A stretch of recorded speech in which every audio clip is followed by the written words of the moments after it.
Hello viewers, ఈరోజు నేను మీకు కొబ్బరి ఉండలు ఎలా చేసుకోవాలో చూపిస్తున్నానండి. మనం దేవుడి దగ్గర కొబ్బరికాయలు కొట్టినప్పుడు కానీ, లేదంటే ఇంట్లో పూజ జరిగినప్పుడు కానీ మనకి చాలా కొబ్బరి చెప్పలు అయితే ఉంటాయి కదా. వాటిని మనం వేస్ట్ చేయకుండా ఇలా కొబ్బరి ఉండలు చేసుకొని తినండి. చాలా టేస్టీగా ఉంటుంది. ఇది చాలా సింపుల్ రెసిపీ. ఇప్పుడు నేను ఇది ఎలా చేస్తున్నాను అనేది మీకు నేను ఇప్పుడు చూపిస్తాను. Let's start. ఫస్ట్ నేను ఒక 2 కప్పులు కొబ్బరి తురుము తీసుకున్నానండి. 1 కప్పు బెల్లం తురుము తీసుకొని ఈ 2 బాగా మిక్స్ చేసేస్తున్నాను. ఇది మొత్తం ఫస్ట్ బాగా మిక్స్ చేసి పెట్టుకోండి. అంటే మనం వాటర్ వేయకుండా తీసుకున్న కొబ్బరి తురుము అండి అది.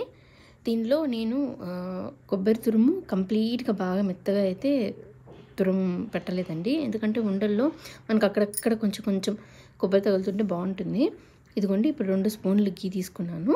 ఆ 2 స్పూన్లు గీ కొంచెం కరిగిన తర్వాత మనం ఏదైతే కలిపి పెట్టుకున్నామో కొబ్బరి అండ్ బెల్లం తురుము ఈ 2 కలిపేసి బాగా నెయ్యిలో బాగా వేపాలి.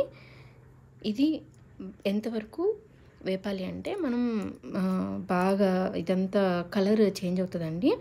మనం మధ్య మధ్యలో కొంచెం మూత పెట్టినా పర్వాలేదు, మూత పెట్టకపోయినా పర్వాలేదు. అంటే మూత పెడితే మనకి వాటరీగా వస్తుంది. అలా కాకుండా మనం కాన్స్టెంట్గా కలుపుతూ ఉన్నామంటే మనకి బెల్లం అనేది బాగా కరుగుతుంది అనమాట. ఈ కొబ్బరి కూడా బాగా రోస్ట్ అవుతుంది. ఇదిగోండి, నేను కంప్లీట్గా మెత్తగా పట్టలేదని చెప్పాను కదండి. మీకు అక్కడక్కడ మీకు కొబ్బరి పలుకులు అనేవి కనిపిస్తుంటాయి. ఇవి మనం తినేటప్పుడు కొంచెం నోట్లో పడగానే బాగుంటుంది అనమాట. ఇప్పుడు అంతా బాగా కొంచెం దగ్గరకు వచ్చిన తర్వాత కొంచెం ఇలాచీ పౌడర్ వేసేసి బాగా కలపాలి.